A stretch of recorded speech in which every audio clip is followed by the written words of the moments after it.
Jenny. Yeah, All right. Good evening, and welcome to Let's Argue Football. Yes, it's a Monday. Reason I'm wearing Liverpool is because I want to support my boy Roy. You know, he's going to join us a little bit later. And also, the reason I'm wearing the glasses is because Kaiser Chiefs embarrassed everyone, even our ancestors are currently angry. So we all are throwing bones, buying snafe, just so that we can go and appease our ancestors who are angry. So where context matters, where form tells the story, where the numbers don't lie, but they do need a little bit of interpretation, and that's why we're here. So this weekend delivered derbies, late drama, tactical masterclasses, collapses, and title implications across Mzansi and Europe. So tonight we go league by league, touching on the top five because excellence sets the standard. Timo! The mood engineer. Today we'll be focusing on structure, spacing, pressing triggers. I'm here for the details you missed when you just watched football. Oh, yes, because Thibaut, moments decide matches, mentality decides seasons, and you and I, with Roy when he joins, we are here to call both. Thibaut, we start with the Let's get it. Betway Premiership. Can you take us through the top three there? Now, if we bring it back home, because local is like in the Betway Premiership, the top five form snapshot for the top three. Orlando Pirates sitting atop of the food chain have from the 5 games that they've played, they have 4 wins and 1 draw. Mamelodi Sundowns, on the other hand, have 4 wins and 1 loss. And Stellenbosch, who would have thought we would be talking about Stellenbosch in this regard, Lebza. They have 3 wins, 1 draw, and 1 loss in their last 5 games. Hey. Well, Gavin Hunter's woken them up.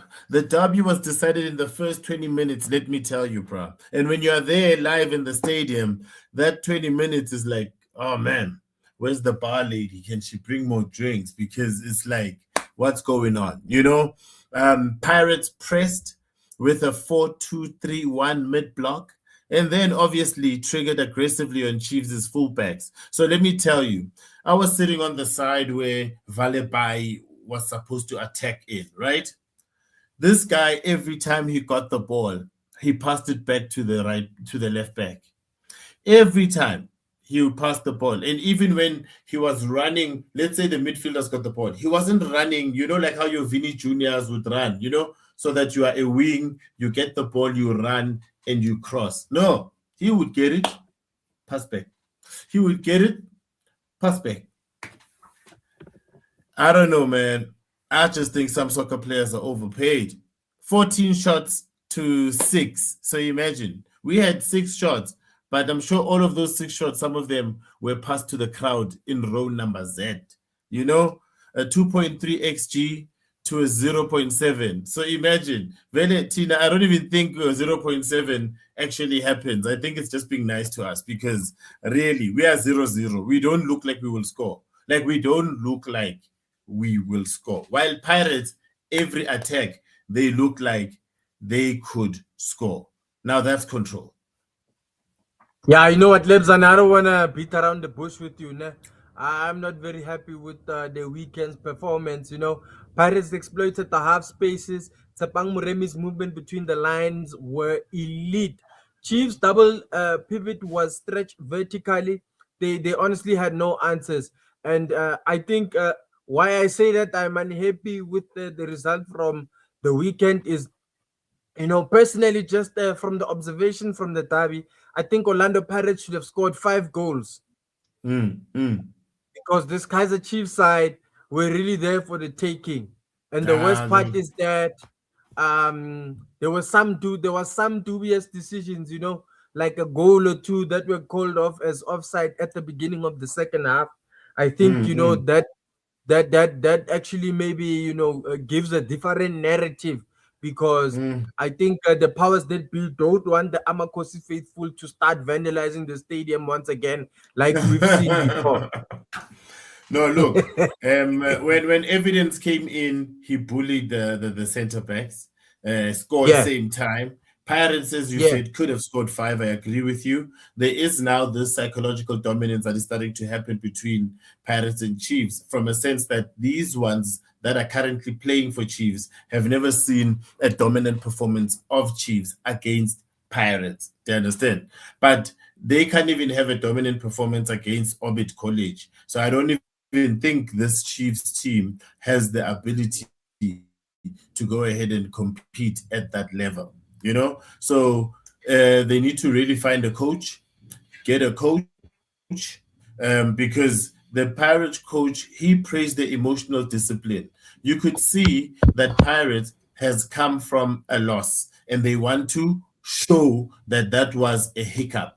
Chiefs come from a loss, but they want to show that we were robbed last match. They are just like such private school boys, man. They think they deserve everything. Anyway, Roy, what's poppin', dog? In and out. He's still working with his load shedding. All right, let's go to Mamelodi Sundowns and Sekhukhune. Now, Mamelodi Sundowns took down Sekhukhune United 3-1. Sundowns completed 612 passes with an accuracy rate of 91%. That is suffocation football. That is Shushan and Piano at its greatest right there. No, they responded to pressure. Pirates went top. Then guess what? Sandawana answered like real champions. Key moment was the third goal. Transition with 11 seconds from recovery to finish. Now that's championship DNA. Title race, level on points. Pirates ahead on goal difference, but it's not over yet. And I do think there's still going to be a twist in this tale called Betway. And then Stellenbosch fought Amazulu, but Stellenbosch, as we say, are coming back because look at them now. Look at them now, winning. But anyway, compact, they were disciplined, and the 1-0 for Stellenbosch was deserved. Yeah, no, look, Stellies were limited, Amazulu had one shot on target, and that's structural maturity, and that's a case in showing and proving that the tactics that they tried to implement in this game worked out perfectly. No, definitely. Then Polokwane became those visitors who leave with the Tupperware when they went to Magesi and won 2-0 and took all 3 points. First of all, they dominated on the possession side with 57%. And then you could see that dominance turned into a lot of shots onto the goal, 18 of them. And then they ended a 3-game winless run emphatically. Now, that's how you respond when you have lost before. You go ahead and you shoot your head out so that you have 18 attempts, at least 2 went in. In the EPL, though, we got our boy Roy, who's just joined us. Thibaut, let's go straight into Arsenal versus Chelsea there. Yeah, sure. Van Roy, are you there? Yeah, I'm here. I have a bit of technical issues, but yeah. We can see you in the dark. But don't worry. We can see you're not a yellow phone today. Yeah, but no, I was about to say. I was about to say, Thibaut, he's actually our yellow bone, so he looks like us now. So welcome to the club, brother. He's literally one of us. Yeah. So look, guys, Arsenal are obviously still top of the log. Man City are huffing and puffing behind them. Manchester United have just come into the top 4. And Liverpool, look, guess what I'm wearing, Roy? Can you see? Can you see? The reason I'm wearing this one. This one I bought because it's the one that Messi scored the free kick against. You see, just so that I remember it. This is the kit you guys were wearing that time. It was a good season. So look, Timber's header came from Arsenal's 9th corner. Like, guys, are these guys like just playing old school football? Just cross it and they header. Because that's 21 total attempts. Yeah. So they overwhelmed Chelsea territorially, and you could just see it that Chelsea, as much as they wanted to attack, they kept having to try cover the back. That's why their guy got a red card, and he's even an attacker because everyone had to defend. Everyone had to defend. Timo? Yeah, no, listen, Arteta's 3-2 build-up in possession pinned Chelsea's midfield. they virtually almost had no answers to the onslaught from Arteta's side. I think kudos also must be given to Arteta because he's almost perfected set pieces. Mm, mm. Yeah, near. And if I might add, ne, um, title teams win ugly. Like that's basically what Arsenal did. They won ugly. They didn't care. They were ruthless. They didn't care if these people got a red card. Although Chelsea had that fighting spirit and fighting mentality, but yeah, Arsenal proven once again why they are sitting at number one spot. Although they have played one more game than the rest of everyone else, yeah, I still hope they slip up though. I know, Hey, listen, that goes without saying, Van Roy. You hoping that another team slip up because I don't think anyone has had a catastrophic season like Liverpool have had. That's But true. you know what? Things are turning around. Hey, Lebza. oh yeah, Man City took on Leeds and they also visited and left with some Tupperware. Thibaut, how did you find that game? Listen, Manchester City had 74% possession. They passed the ball 683 times around the pitch. They controlled all the risk. They managed to choke the life out of this Leeds United side with a one goal to boot. Van Roy, Yeah, yeah. Sorry, man. That was also a tough match, man. I actually watched it. Even though they had so many passes there, but Leeds basically they didn't give up. They when that first goal went in, they actually played very well. They put Manchester City under pressure at certain points during the game. It's basically not vintage for them, um, but Man City proven to be efficient, and that's all that matters. You get a 3 points, life goes on. We love to fight for another day when you're a lead supporter, and that is it, man. Yeah, and City are winning without Haaland, which is great because they don't have to focus on that number nine.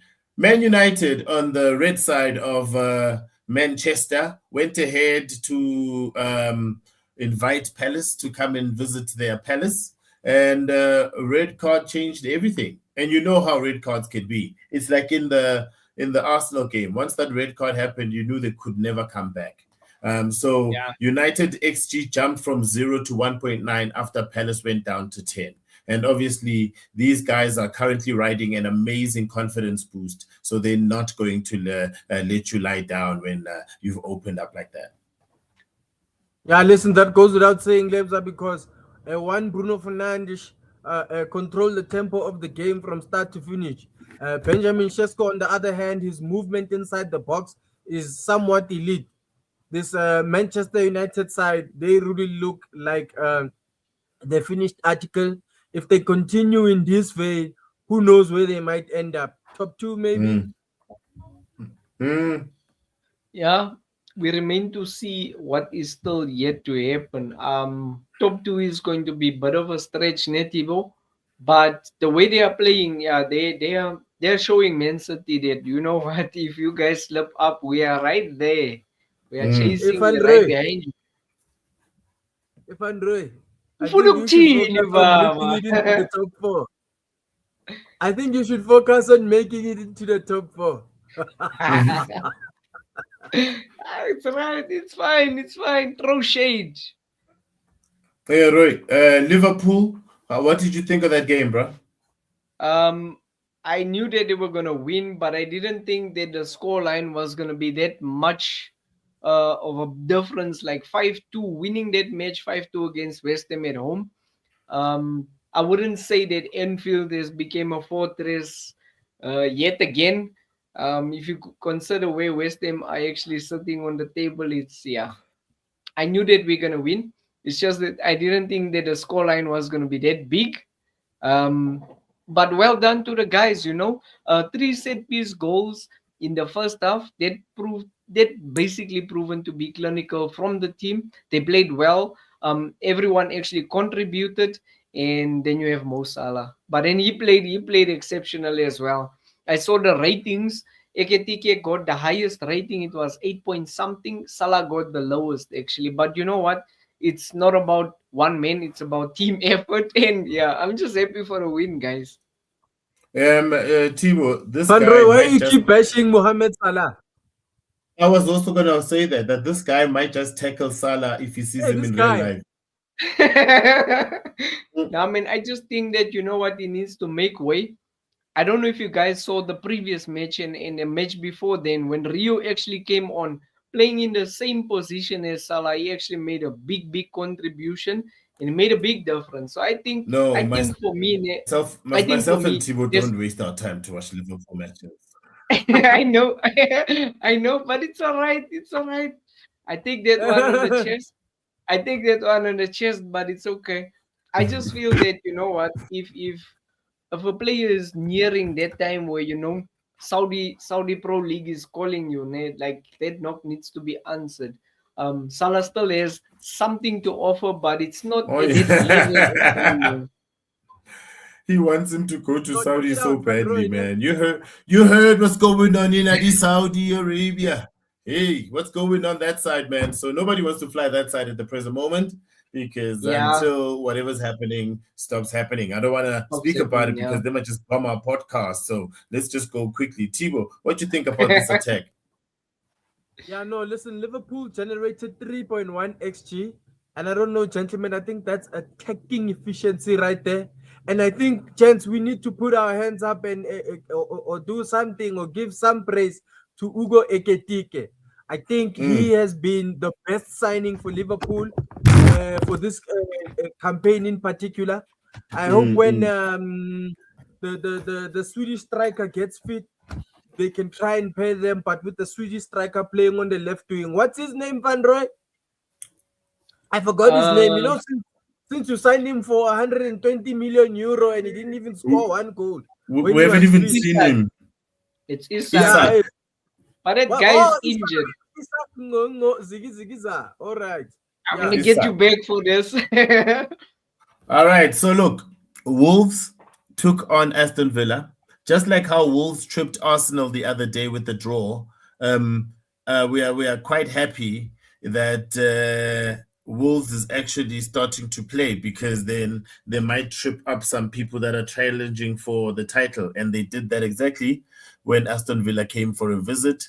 They didn't give them any doggy bag. They left with nothing. Villa's high line was exposed twice. Wolves had only 39% possession, but better shot quality. Now that's efficiency because then you choose your seconds, you choose your minutes, you choose when you're going to attack. And when you do, you make sure. So Villa boss admitted defensive spacing cost us. Clearly then, Emery is going to work on this to make sure that he gets back into the top four. Let's get into La Liga. Yeah, so sure. It's the obviously the team at the top. League of the Stars, and someone is nervous today because his team is playing Getafe, because Getafe translated to English is get out of here. So he's going to leave. I wonder where you are playing them. But first of all, Barca's at the top, Madrid second, Atletico third, and then there's Girona and Real Betis who finish up the top five. Obviously, Real Madrid and Barca have had near stellar, previous 5 games with just draws disturbing them a little bit when the power shifted from when Madrid took over and then they didn't take over. You know, it was like a stepfather trying to be a son to something they didn't give birth to. You know. So you know what? 4-1 for the champions elect versus Villarreal. So Lamine Yamal is now back. Now he knows that it's crunch time. And this is exactly what you do when you're a star. You peak at the right time when it's about to get to playoff season. Basically in basketball, we call it playoff season. You don't want to peak during the regular season. And then when it's playoff time, now you're not shooting 40 anymore. Now you're not giving us, these numbers. So now Lamine is coming in 4 shots on target and 3 became goals. And then obviously 6 successful dribbles. Thibaut, I know you loved watching this match. I know you probably your whole DS TV subscription is just so you can watch Barca. Yeah, no, look, Lebzane, one thing I will say, ne, Hansi Flick used inverted fullbacks to overload the midfield. And this created space for Lamine Yamal to roam as freely as he wanted. Now, one thing I will say about Lamine Yamal, Lebzane, that I think I'm very happy about from this game against Villarreal. The form that he showed is what we saw in the last 10 games of last season, when he was almost unplayable, where it almost looked like his teammates were not at the required level, Same level. because not only was it about how he moved when he attacked the goal, but also his vision on the pitch. I think if Lamine honestly can continue in this vein right up until the end of the season, Barcelona can win the Champions League. No, we are winning the Champions League. So thank you for that. No, But you're we not. are. Well, No, you're not. You can't we win it are. without Roy. Rafinha. And Lebza, you hear how he actually supports Madrid, ne? But he actually wishes for Barcelona to win the Champions League. That came out of his mouth. Did you hear that? No, he's No, a Real no, Madrid. no, Van Roy Askis, can I just fix that? Ne? This is what I need Fix you it. to understand, Van Roy. Ne? As a Madridista, I want all the so-called rivals or opposition to be at their very best, to have all their players fit, so that when they get to the penultimate stages and they are the favorites, I beat Sure. them. And there are no excuses, you see? Okay. All right. We move on. We move Right, on. Roy, what you think? We will see. I think the hat trick from Lamine at the age of 18 is quite phenomenal. It proves that back when Messi was his age, he also did a whole lot of stuff, and he also played very good football. The goals were there. I think this boy is on the right track. I just think he needs to maintain focus and keep his composure, and have that type of mentality. I was only good as my last game. I scored a hat trick. I need to live up to that. If he can keep that up, that's generational for me. It's no longer just rising talent. It would be generational if he can keep up that consistency for the rest of the season and ensure that what goals go in from him, if not assists. That's basically what we want from him. But for a boy at his age, just turned 18 the other day, and to actually perform at this level, I think it's quite phenomenal. You can't take that away from him. Oh, yeah. Akichi Mamadou. Tibo, your neighbors were playing Real Oviedo. Yeah, listen, it was a late Alvarez winner in the Atletico Madrid game against Real Oviedo. A low block, patience from, I think, Diego Simeone's side. They had 18 shots before they got the breakthrough. So that alone just tells you that, you know what, they took their time to do everything they possibly could to break down this Real Oviedo side. We'll call them Aliyah. First you don't succeed, then you come up and try again. Then you come up and try again 18 times. Yeah. All right. Roy, you watched for us Celta versus Girona. What's your thoughts there in a short minute? So Celta Vigo versus Girona. Girona played at home. They lost that match. It was a 2-1 win for Celta Vigo.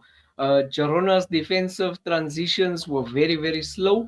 And I think that's basically what cost them the game, because they conceded twice in just 15 minutes. So football is a game of pace.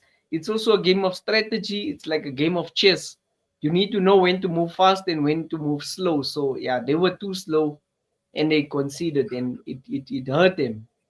Oh, yeah. I got the opportunity to watch Betis versus Sevilla.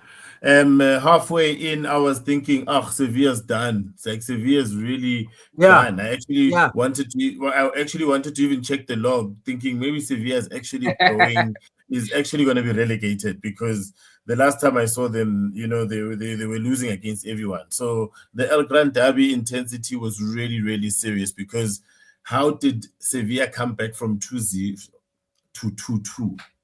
Yeah, 24 fouls emotional chaos. It was definitely one of the matches of the weekend.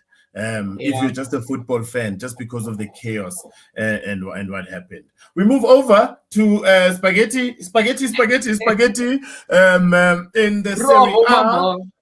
Oh yeah, we know Inter still at the top right there. We know AC Milan are right behind. Napoli, they need to fix their form. Juventus, Roma, and Como is somewhere also there in the fighting to try and make a name for themselves. Thibaut, you watched Inter. What happened there, though? Internazionale got a 2-0 win against Genoa. The response in the game after the UEFA Champions League exit, this was great from them. They managed to get all 3 points. They had a 2.4 XG. And I think with regards to the game in its entirety, they controlled it from start to finish. After that, we had AS Roma and Juventus play out at the Stadio Olimpico. It was a 6-goal thriller, gentlemen. 6 goals. Yeah, it was quite jam-packed. Just to give the viewers a bit of the table on Serie A, it's Inter sitting at number 1. It's AC Milan coming at you at the second spot. It's Napoli sitting pretty at number 3. Juve is at number 4 and AS Roma is at number 5. Okay, so in that match of Roma and Juve, there were 6 goals, just like Thibaut said. That was basically Juventus resilience. I don't know how to put it in another way, but they could have lost that game. It shows that you know what, they're still there, they're still trying to fight. I just hope that we see more from them.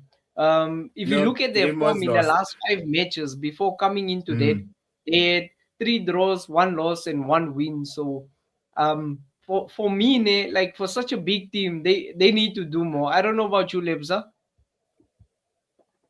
Yeah, no, you know what? For me, it was the mental fortitude that stood out, man, because to keep fighting until the stoppage time equalizer by Gatti, that's when you know that you've got your team really willing to leave it all on the pitch. And that's really, really important. And then Milan took on Cremonese. Thibaut, what do you think of that game? Yeah, listen, 2 goals at home against Cremonese. This was a very tough game for AC Milan. It took for late goals to actually decide this game. Milan created 17 chances and finally converted right at the death.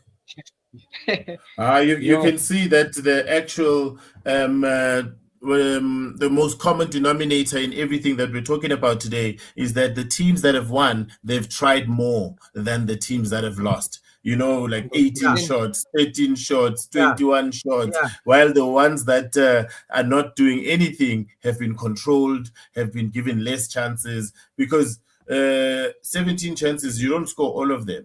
But just like in business, just like in anything, right? Anyway, you went and looked at the Napoli match for us, Roy. What you think there? Yeah, that was basically chaos. Napoli's midfield dominated. Second balls, pause, because where balls are considered and spoken about, and where Thibaut is, you have to say pause after everything. So they dominated the midfield. Basically, they came out on top. They actually pause. They actually won that match. They won that match with a 2-1 scoreline versus Hellas Verona. Big ups to them. They managed to stay in the top 4, but I also hope to see more from them. Oh yeah, we jump straight into Ligue 1. Paris Saint-Germain have regained their top position after RC Lens, had a good run, but all of a sudden in their five games, you can start to see other letters other than a W.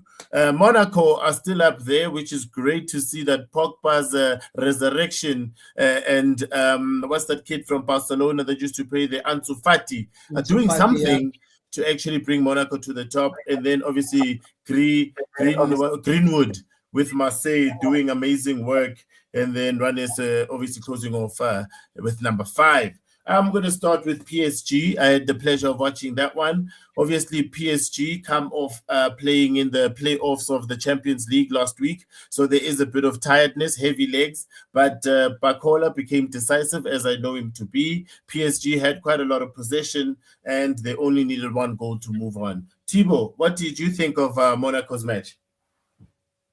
Hey, gents, I'm running out of power, but Monaco and Angers ended in a 2-0 win for the home side. That's 6 games that they are unbeaten. Defensive compactness has been restored for the home side once again. Roy. Yeah, Roy. Yeah, bro. Yeah, I'm with you guys. Then we saw Olympique Marseille faced Lyon at home. They actually won that match 3-2. So big ups to Aubameyang. He scored a brace. That guy basically had ice in his veins and blood in his eyes, and he just saw, you know what, I need to get there to the finish line, and he actually got it. So big ups to him. Yeah, listen. All right, we get straight into the flops and the props of the week. Let's do that quickly. Our flops. Yeah. Let me know. Roy, do you think it's quickly? Yeah. That guy's battery's dying. Yeah. Yeah. So coming at you guys with the flops of the week, sitting pretty at number 1 is Tottenham Hotspur. 4 straight losses for them. It's quite disappointing. They're sitting at number 16 or 17 position. 16. I know that Forest is just outside of the drop zone. And then in second place, it's Burnley. The total collapse in management. And then it's Kaiser Chiefs. This one was painful. I don't want to lie. And I told Thibaut, you can watch Kaiser Chiefs. They'll play good. The one moment, then they can play cack right through. And that basically proved my point. They played cack the whole day. So I want to ask you, Yeah. So Lebza, I want to ask you, who's your flop of the week? Yeah, my flop of the week is Tottenham. Okay. Why do you say them? Because we expect a lot from them. We pay a lot of money for these kids. Chiefs are useless. They don't even deserve to be named a flop of my week. And you, Thibaut? It's definitely Burnley, bruh. They had they were 3-1 up. Next thing you know, 4-3.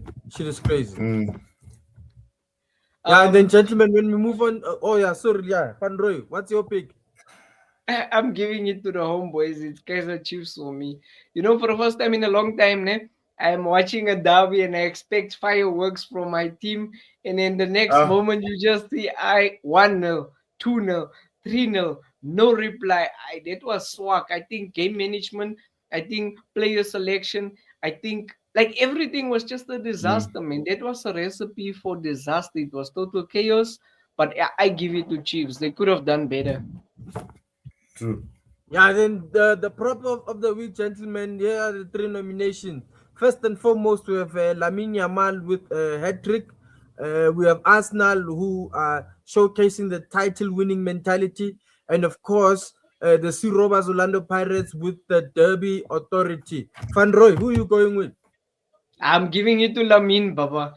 I'm giving it to him because of his brilliance that he actually and his dynamics that he actually brings to the team. He scored a hat-trick. Big ups to him. I give it to him. Thibaut, I'll give it to Arsenal because they disappointed me yesterday, dog. I was so they disappointed because they beat Chelsea. Because they beat Chelsea. Like Chelsea, man. I wish Chelsea was part of the flops, actually. Anyway, yeah, Arsenal, yesterday, they proved to me that they're serious. Now I'm actually scared that we might not catch them. 10 men against 10 men. Hey, all right, look. In closing, thank you for tuning in as usual. Across the leagues, the pattern is clear. Depth is needed right now as we go now into the final quarter of the season. Mentality is needed right now as we go into the closing side of Champions League, closing side of leagues, closing side of internal cups, and most importantly, that tactical discipline is what we can see now is separating 100%. The contenders from the pretenders. Thibo. Yeah, form is temporary, structure is permanent. There is Yeah, all chance. just to add, and when it comes to pressure, pressure reveals your character. If you can't perform under pressure, then well, you guys will lose, and that's that, my friend. Oh yeah, oh yeah. This is let's argue. In layman's Football. terms, you guys will play like Liverpool. Thank you, Chen. They Oh, didn't yeah. hear that.